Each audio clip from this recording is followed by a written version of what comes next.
जय हिंद साथियों, मैं अपने इस वीडियो में आपका पुनः स्वागत करता हूं। दोस्तों, आज हम लोग बात करेंगे लंबाई के अन्य मात्रक। तो लंबाई का हालांकि हम लोगों ने जैसे किलोमीटर, मीटर, सेंटीमीटर वगैरह हमने पढ़ा ही है, लेकिन आज हम लोग कुछ और अन्य भी मात्रक होते हैं उनको भी जानने का प्रयास करेंगे। तो पहले हम शुरुआत करते हैं लंबाई के छोटे मात्रकों से। तो लंबाई के छोटे मात्रकों में अगर बात करेंगे तो पहला नंबर पर आता है माइक्रोन, या इसी को हम लोग माइक्रोमीटर भी कहते हैं। अगर इसके बारे में जानना चाहें तो हम कह सकते हैं कि यह लंबाई नापने का बहुत ही छोटा मात्रक होता है। इसे इससे क्या करते हैं कि हम लोग बहुत ही अति सूक्ष्म यानी बहुत छोटे-छोटे जीवाणु यानी बैक्टीरिया जो वगैरह होते हैं, उनके आकार को मेज़रमेंट करने के लिए हम लोग माइक्रोमीटर का उपयोग करते हैं। अगर बात करें इसको प्रदर्शित किससे करते हैं तो माइक्रोमीटर को बेसिकली म्यू से प्रदर्शित करते हैं। अब बात ये आती है यहाँ पे समझना है कि जो 1 माइक्रोन या 1 माइक्रोमीटर कितना होता है। जैसे सामान्यतः हम लोग ये जानते हैं कि 1 मीटर जो होता है वो लगभग आप देखेंगे तो आपके आधे यानी 1.5 हाथ तक लगभग होता है, 1 मीटर जो होता है। तो उसी तरह अगर हम बात करें कि 1 माइक्रोमीटर में कितना होता है, तो 1 माइक्रोमीटर यानी 1 माइक्रोन जो होता है वो 1 मीटर के 10वें लाख के भाग के बराबर होता है। अर्थात कहने का मतलब ये है कि अगर कोई पूछे कि 1 माइक्रोमीटर या 1 माइक्रोन कितना होता है, कितना बड़ा होता है, तो आप क्या करिए 1 मीटर लीजिए, 1 मीटर की कोई चीज़ लीजिए और उसको बराबर 10 लाख भागों में आप काट दीजिए। बराबर हिस्सों में 10 लाख भागों में काट दीजिए, तो जितना जितना बड़ा पीस बनेगा उतना माना जाएगा कि 1 माइक्रोन है। यानी कहने का अर्थ ये है, जैसे मान लीजिए सपोज़ दैट हमने क्या किया 1 मीटर की कोई चीज़ ली और इसको क्या किया हमने बराबर हिस्सों में 10 लाख भागों में काटा। तो 10 लाख भागों में काटने के बाद यानी एक पीस जितना बड़ा होगा उतना माना जाएगा 1 माइक्रोन मीटर, यानी 1 माइक्रोन या 1 माइक्रोमीटर होता है। तो यहाँ पे मैंने लिखा कि 1 माइक्रोन जो होता है 1 मीटर के 10वें लाख के भाग के बराबर होता है। अर्थात 1 माइक्रोमीटर बराबर होता है 1/10 लाख, और 10 लाख में 6 जीरो होता है तो 1/10⁻6 और ऊपर पलट देंगे 10⁻6। तो फाइनली यहाँ पे आप कह सकते हैं कि 1 माइक्रोमीटर में 10⁻6 मीटर होता है। अगला हम लोग समझते हैं नैनोमीटर क्या होता है। तो ये देखिए ये लंबाई का मात्रक है, ये माइक्रोन से भी छोटा होता है, यानी माइक्रो थोड़ा बड़ा होता है और माइक्रोन से छोटा होता है नैनो। तो लंबाई का ये माइक्रोन से छोटा मात्रक है, इसे एनएम यानी नैनोमीटर से प्रदर्शित करते हैं। और जैसे इसमें देखिए अभी मैंने माइक्रोन की बात की थी, तो इसी तरह नैनो में क्या होता है 1 नैनोमीटर जो होता है 1 मीटर के 1 अरबवें भाग के बराबर होता है। अर्थात कहने का अर्थ ये है कि आप क्या करेंगे 1 मीटर को अगर बराबर हिस्सों में 1 अरब बार अगर आप काटेंगे तो जितना बड़ा पीस बनेगा वो आपका कहलाएगा 1 नैनोमीटर। और 1 अरब में 9 जीरो होते हैं, तो यहाँ 1 नैनोमीटर बराबर जाएगा 1 अरब, और यहाँ पे 9 जीरो होने की वजह से यहाँ 10⁻9 और ऊपर पलट जाएगा 10⁻−9 हो जाएगा।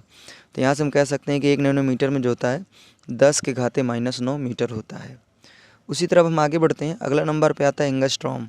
तो यह लंबाई का जो होता है बहुत ही अत्यंत छोटा मात्रक होता है, जो कि नैनोमीटर और माइक्रोमीटर दोनों से छोटा होता है।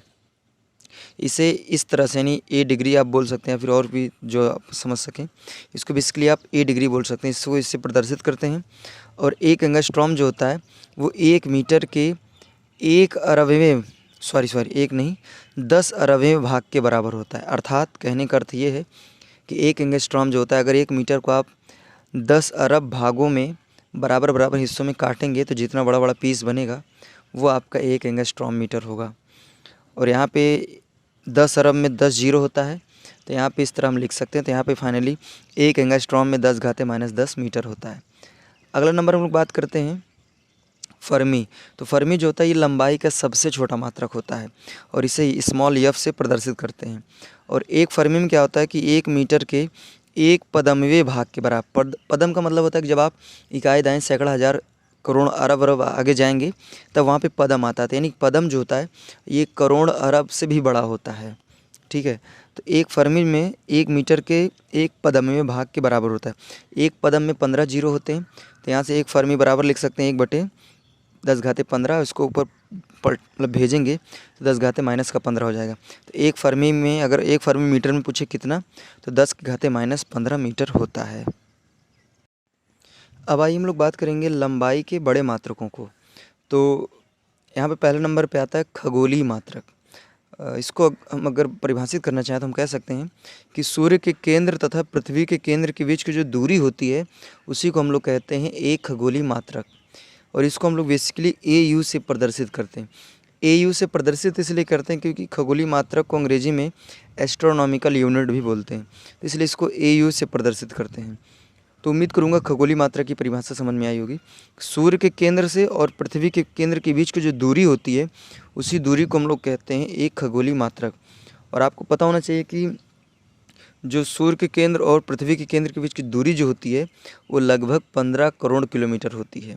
तो या तो आप इस तरह लिख सकते हैं, या फिर अगर मीटर में लिखना चाहें तो आप लिख सकते हैं एक एस्ट्रोनॉमिकल यूनिट बराबर होता है 1.5 × 10⁻11 मीटर। अगर इसको आप किलोमीटर में ट्रांसफ़र करेंगे तो फाइनली ये आएगा आपका 15 करोड़ किलोमीटर आएगा। अब आगे बढ़ते हैं, प्रकाश वर्ष की ओर आते हैं। देखिए ये भी बड़ा मात्रक है लंबाई का। तो प्रकाश वर्ष लंबाई का बड़ा मात्रक होता है। इसका प्रयोग क्या करते हैं, आकाशीय पिंडों की दूरी नापने में करते हैं। आकाशीय पिंडों की दूरी का अर्थ ये है कि मतलब एक ग्रह से दूसरे ग्रह की दूरी, एक ग्रह एक उपग्रह के बीच की दूरी, किसी ग्रह से सूरज की दूरी। तो मतलब बड़े बड़े जो आकाशीय पिंड है, मतलब बड़े बड़े ही क्या कह सकते हैं कि जो आकाश में ब्रह्मांड में जो आकाशीय पिंड है उनकी दूरियों को नापने में हम लोग प्रकाश वर्ष जैसे मात्रकों का उपयोग करते हैं। अगर बात करें कि इसको किससे प्रदर्शित करते हैं तो प्रकाश वर्ष को LY से प्रदर्शित करते हैं। LY का अर्थ है कि मतलब इसको अंग्रेजी में कहते हैं लाइट ईयर। अगर बात करें कि एक लाइट ईयर में कितना होता है तो इसमें 10 कहते 16 मीटर ही लगभग होता है। या फिर आप इसको अगर और अच्छे से बताना चाहें किलोमीटर में तो आप इसको बोल सकते हैं लगभग 1 नील किलोमीटर होता है। तो आप सोच रहे होंगे नील क्या है। तो नील अगर आप इकाई, दहाई, सैकड़ा, हज़ार, करोड़ तक यानी अरब आगे जाएंगे तो वहाँ पे नील पड़ता है। यानी कहने का मतलब जो नील होता है ये करोड़ अरब से भी बड़ा होता है। ठीक है, तो यहाँ पे एक प्रकाश वर्ष में लगभग 1 नील किलोमीटर होता है। अगला नंबर लास्ट है लंबाई का सबसे बड़ा मात्रक, जिसका नाम है पारसेक। तो यह लंबाई का जो है सबसे बड़ा मात्रक, यानी खगोलीय मात्रक, प्रकाश वर्ष, इन दोनों से बड़ा मात्रक होता है ये। और इसे PA से प्रदर्शित करते हैं। और यहाँ पे अगर बात करें कि एक पारसेक जो होता है, एक पारसेक प्रकाश वर्ष से 3.26 गुना अधिक होता है। और अगर बात करें कि एक प्रकाश वर्ष में कितना मीटर, तो इसमें होता है 3.08 ×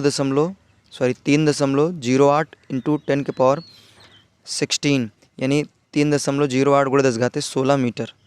ठीक है, इतना मीटर में होता है। अगर हम बात करें कि किलोमीटर में कितना होता है तो किलोमीटर में लगभग 3 नील किलोमीटर होता है।